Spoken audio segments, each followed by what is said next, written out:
You are listening to the Central Indiana Sports Report, episode number 214.2. Grant Shouse of the Action Sports Network recaps Manchester Semistate Championship at Michigan City on Saturday.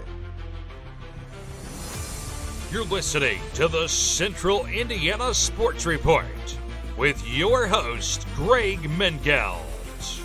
Grant Shouse, what a day of basketball at the Wolves' Den, and what an accomplishment for Manchester. Yeah, when you talk about in terms of 3 games in one day, every game did not disappoint. Like every game was a good game, and I don't know about the other sites. There were good games at other places. Newcastle, of course, was really good. Seymour was really good. I know Washington down south was really good, but Michigan City, I think, was maybe the best. Earlier in the week, when the assignments came out that Manchester was going to Michigan City, I was very disappointed because, and this would make sense. I think a lot of people also kind of felt this way. Michigan City is just a little inconvenient for, it's just a little inconvenient to get to. You don't really want to go up there. It's a long drive. Like Wapahani had a 3-hour drive, and I'm assuming. I almost know for sure that they spent the night on Friday night before the game. And, Gary's closed, Jimtown's relatively closed, and Manchester's only an hour and a half away. So, it's a little inconvenient, I think, for the average fan to get to, but that's where the IHSA put it. And I'm glad they did. It really delivered. And, even the first game with Wapahani and Gary 21st Century. Gary 21st Century led for a majority of the game, if not the entire game, if I remember correctly. They had a wire-to-wire victory. But Wapahani gave them a game at some point. Wapahani was down 11 at one point, or was up 11. No, sorry. Yeah, they were down 11 at one point, and they came storming back. And, of course, we know they shoot the three maybe just as good, if not better, than any team in the entire state. They got back in the game and cut it down, and Gary 21st Century made a play to extend the lead down the stretch and ended up winning by 2 points. And the second game, Manchester and Jimtown, was just a phenomenal game because of the finish. Manchester led for most of the game, and it looked like they were in control. They led by as many as 8. They led by as many as 8 at one point. And Jimtown, give them credit, they came storming back. Jimtown took the lead. They had the lead, and in my opinion, I thought they had Manchester beat. I thought it was over, and Jimtown was up 54-53. It was a 1-point game. About 33, 34 seconds ago, kid hits a free throw, makes it a 2-point game, 55-53. He misses the next free throw. There's a scramble for a loose ball. From where I was and from where Manchester was, because it was at the opposite end of the floor, you couldn't see it from down there. But it looked like from the naked eye that it went off of Jimtown. They gave Manchester the ball. That's what the officials thought. They gave the ball to Manchester. This morning, on Sunday, I watched it on film. Manchester was gifted that possession. It happened. Their player, yeah, it happens. Jimtown's probably thinking that may have cost them the game, but you never know. Right. So nope. One call does not make the difference in the game. Just want to point that out. Not always. Not all. Sometimes never. It can, but not in that situation. It never did does one call make the difference, because there's another call on the other side that they missed as well at some point that would have made a difference. Blaming games on one call is ridiculous. Manchester was kind of gifted their possession because Caleb Klein, their player, who basically is been playing hurt all year. He hurt his knee during the football season, and he still wanted to play basketball and didn't want to sit out, and so he didn't. Give him credit for battling the way he did, and he hit some big shots yesterday. He was laying out of bounds with the ball, and there was a scramble for it, and the ball kind of got knocked out, and a Jimtown player touched it, but before the whistle had been blown, he was out of bounds. So Manchester got the ball back with 31 seconds, no timeouts. Neither team, Jimtown had a timeout. Manchester did not. They come down, run a play, work the ball around, working for a shot. Don't need a three, just get a good shot here. And the shot that opened up was a three. It was Wyatt Prater, who does not start for them, probably their seventh man off the bench, eighth man in some circumstances off the bench. Looks like he's going to shoot a three. Here comes their point guard, the MVP yesterday, in my opinion, in both games, Ethan Hendricks. Yes. Coming off of a screen, handed it off to him, launched a three right in front of the Manchester bench, and it went in. Jimtown calls a timeout with 6 seconds to go. And their celebration, but in my mind, I look at the clock and I'm like, 6 seconds is a long time. That is a Jimtown was in a really good position. You're down one and you have 6 seconds to go the full length of the floor. After the timeout, Jimtown gets the ball in. They go the length of the floor.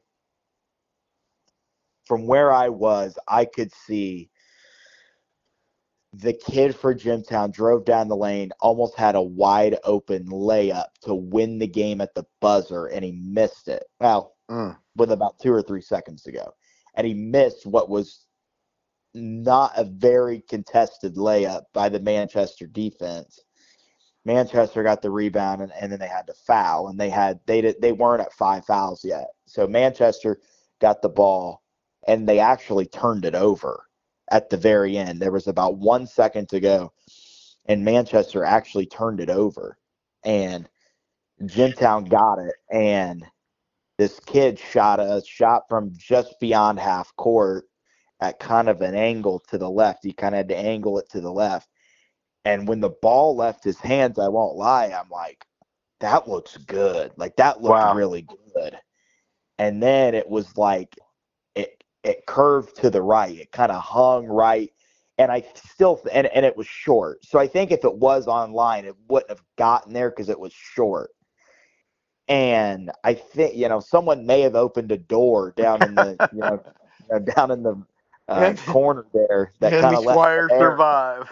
Yeah, and they survive. And, you survive in advance. But it was disappointing there for a second. I really thought, I was like, man, I'm going to have to go down to Logansport or Lafayette Jeff tonight. I'm not going to be back here.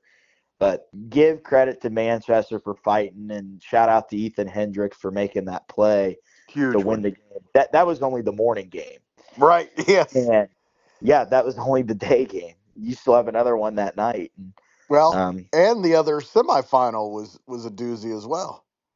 Exactly, with Wapahani and Gary 21st. Absolutely. And that was funny because we went to eat after the game, and I saw someone I knew there, and they said, yeah, both good games. Gary 21st won by 2, Manchester won by 1. Who's going to win by 3 tonight? Long story short, Manchester won by 3. Manchester won by 3. Yep. So that was the blowout of the semi-state.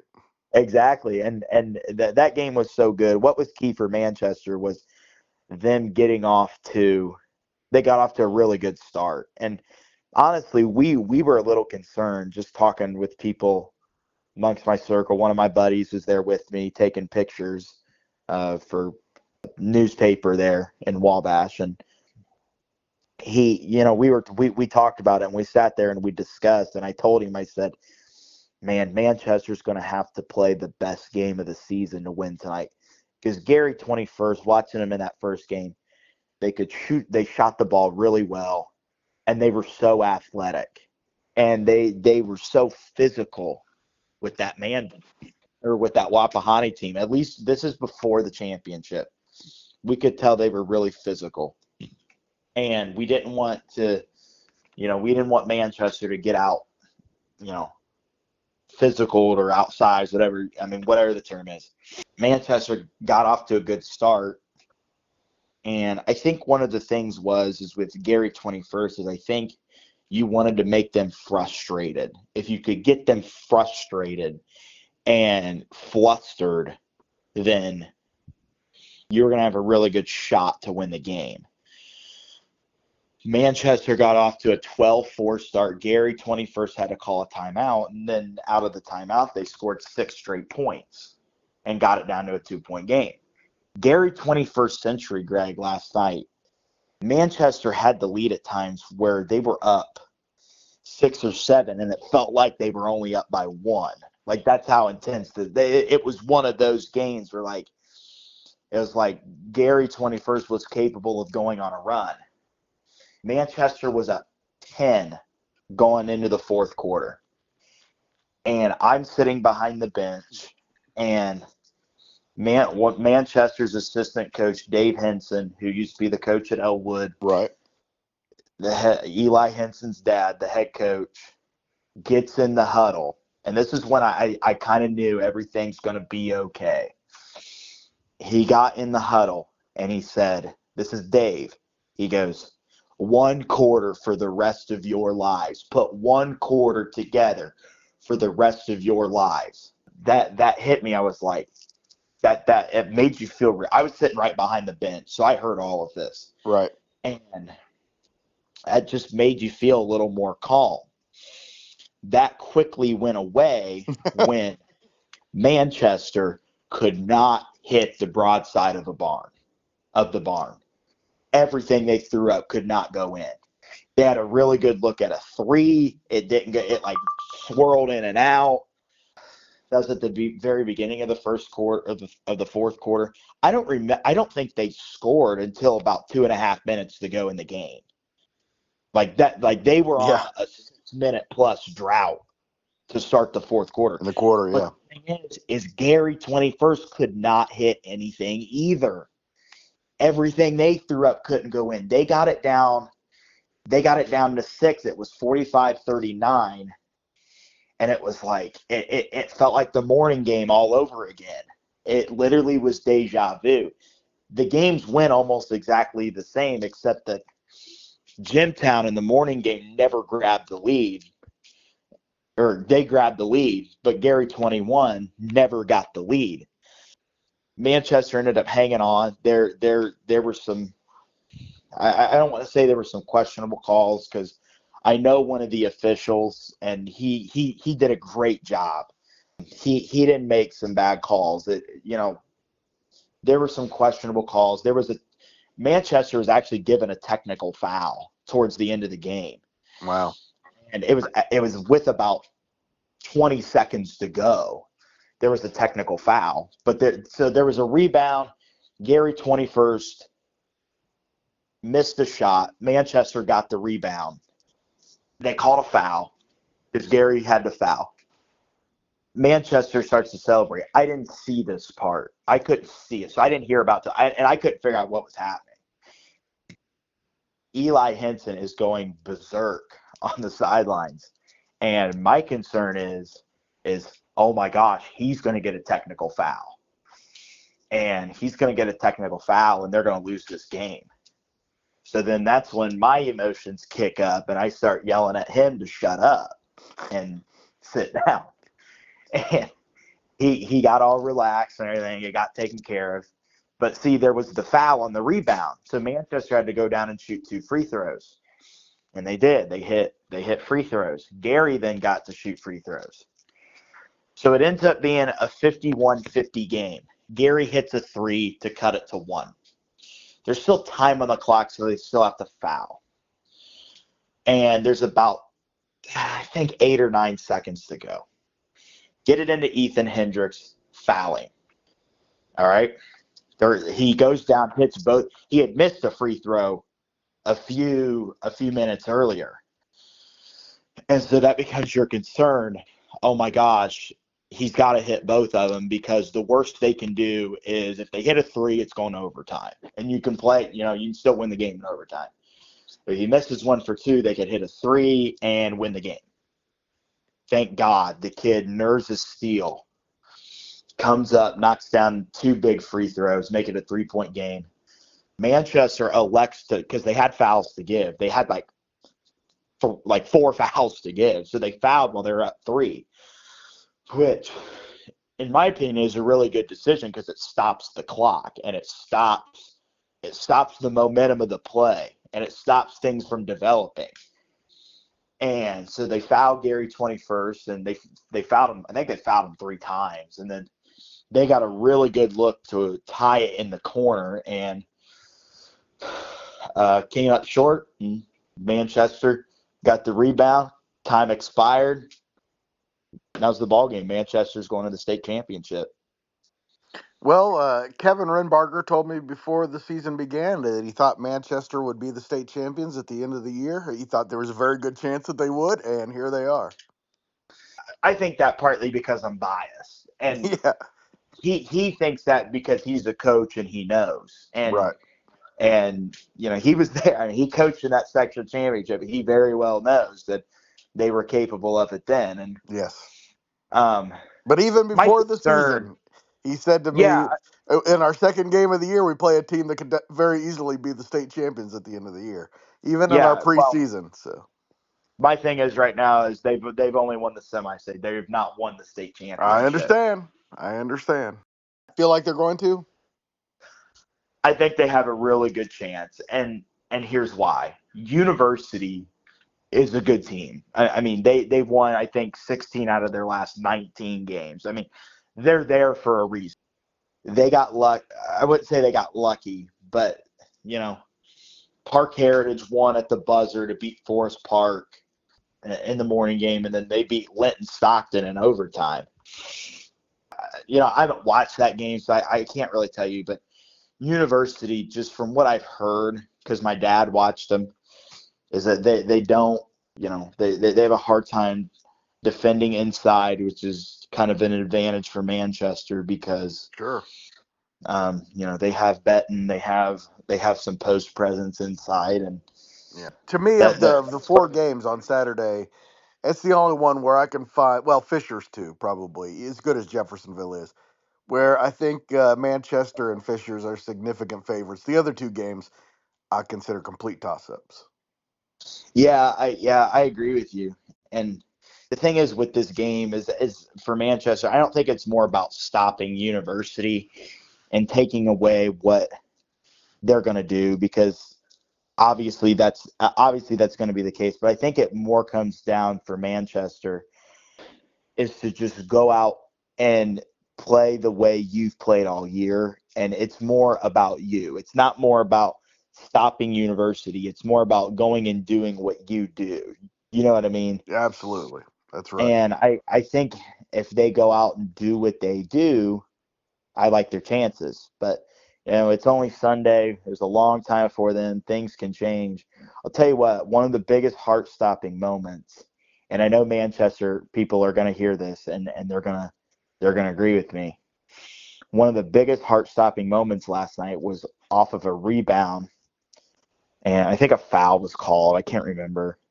Gavin Benton comes up limping, and I about collapsed. I mean, it because you're thinking, at first you're kind of thinking, oh my gosh, did he roll his ankle? Did he sprain his ankle? It was only a cramp. I think he was just cramping up a little bit, and he got some water in him, and he kind of walked it off, and he was okay. But for a split second there, that was really, really, that was scary. Yeah. Because you didn't you couldn't really see, you couldn't tell what had happened. You didn't know what had happened. He came up hopping a little bit, and it was just cramps, and he was good to go, and he didn't have any other problems from then on out. But that can always be kind of a hold your breath moment. You know what I mean? Yeah. What a day for Ethan Hendricks, by the way. What a day. We cannot go without mentioning him. And he played a really 2 great games. Hit the game-winning shot against Jimtown. Hit the free throws to not ice it, but put Manchester up by 3 at the at the end of the game, and Mm-hmm. he played real well. He was, and Gavin Benton played real well yesterday too. But Hendricks was the MVP No doubt. of yesterday for them. And if they didn't have him all year, then they wouldn't. I don't know that they would be as successful as they have been. You got to have a point guard like that who can handle the ball the way he can, and he doesn't make mistakes. That's what separates him from good and great, is that he's great because he doesn't turn it over, he doesn't make mistakes, and that's literally what you're trying to get out of a good point guard. And he's also going to Grace That's right. along with them. Yep. And hopefully they can develop him into being a really good player there too, because I think his game could translate from the high school level over to the really loaded NAIA level. So we'll see. Also, can't go without mentioning the play of guys like Talon Torpy, who's kind of the third scoring option for them. Caleb Klein as well played really good. And, like we mentioned earlier, he's battled through an injury all year. He wears a big knee brace. So if you ever see Manchester play, he's number 24. You can't miss him. He played his role big time too yesterday and knocked down some big shots in both games. Knocked down couple big threes in the championship. And I mean, give credit to all those kids that have been there, even the guys that don't play, that are on the bench. You couldn't do it without them, and practice every day, and getting geared up. This week is going to be it's going to be a fun week for everyone. Not just Manchester, all 8 teams that are going to be there competing. And Yep. you have to, I wouldn't say, I don't want to call them distractions, but you have to limit the other stuff that's going to be going on around you. You're going to have a Keep pep it session routine. with yeah, keep it routine. It's just another game. Keep it as routine as like, possible. It's impossible this week, but as much as possible. There's going to be a winner and a loser. There just is. We don't know who yet in any of the games. One team has to win, one team has to lose, and the thing is when you get to the state finals, nobody's ever really a loser, right?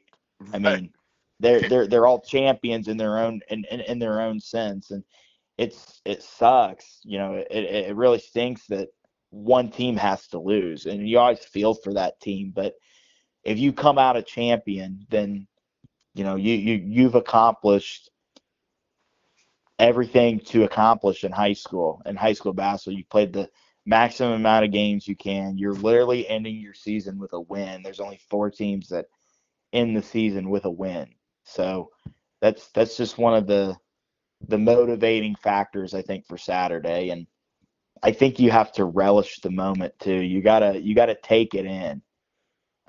Whether you're a player or a coach, a fan, a parent, administrator, take in the moment, because this is on Saturday for all 8 of those teams. It's a once in a lifetime opportunity. Unless you're maybe a team like Fishers, where you've been there last year and you're probably going to be there 2 or 3 more times. Yeah, no kidding. Next year, but the year after that. Still relish the moment. Exactly. Still relish the moment, because you're still going to want to remember a lot of it. And win or lose, it's something you're going to think about for the rest of your life. And it's one of those, like, it's just, it's not one of those things where it just pops up in your memory every once in a while. Like, this is a thing that, like, it crosses your mind every single day. So you just got to take it in and enjoy the moment. Thank you so much to Grant for joining the Central Indiana Sports Report again. Love having him on. Love his knowledge. Really love his passion for the sport. Thank you for listening. We appreciate it as always. If you would like to see the Central Indiana Sports Report continue to grow and thrive, please share these episodes with your friends and family. Thanks in advance.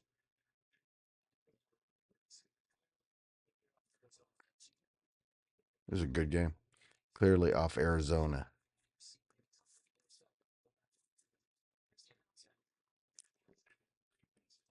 I like Oregon's chances. I like Jackson Shellstead a lot. When you get a player like that, you always got a really good chance.